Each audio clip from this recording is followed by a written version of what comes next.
L'objectif de la réunion, c'était de présenter et de lancer donc le 30e top économique, qui est ce guide maintenant qui est indispensable à toute personne qui cherche à avoir un fichier nourri des principales entreprises de notre région et de leurs principaux décideurs, donc chercheurs d'emploi, jeunes, etc. Donc c'est un vrai support et dont on est heureux de fêter la 30e parution. Et effectivement, c'était l'occasion pour nous de pouvoir faire un petit point sur l'actualité, j'ai envie de dire, sur l'actualité en termes d'ambiance générale, où clairement on sent bien qu'il y a un climat de confiance qui commence à gagner les chefs d'entreprise pour différentes raisons, différents éléments convergents, d'alignement des planètes comme on dit.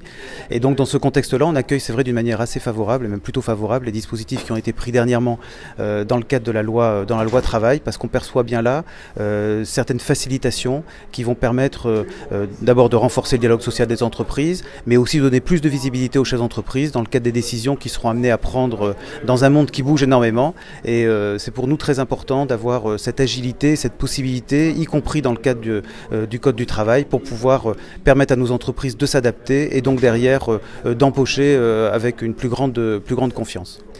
D'une manière générale, on a pu voir qu'il y avait ce vent d'optimisme qui pouvait être sur l'ensemble des secteurs. Maintenant, clairement, traditionnellement, on a toute l'industrie, bien sûr, qui tire particulièrement son épingle du jeu. Et puis le BTP, dont on est heureux de voir qu'aujourd'hui, pour la deuxième année consécutive, après le président tout à l'heure départemental nous rappelait que depuis 8 ans, on était dans une baisse incessante de l'activité, et que là, clairement, après avoir eu près de 4500, je crois, ou 5000 destructions d'emplois dans le secteur, on repartait à la hausse et qu'il envisageait là, pour la deuxième année consécutive, environ 1500 créations d'emplois. Donc bon, un satisfecit là sur ce plan-là. Alors après, ça n'empêche pas la vigilance, on n'est pas des enthousiastes BA. On sait très bien que cette évolution de la loi travail, c'est un des éléments.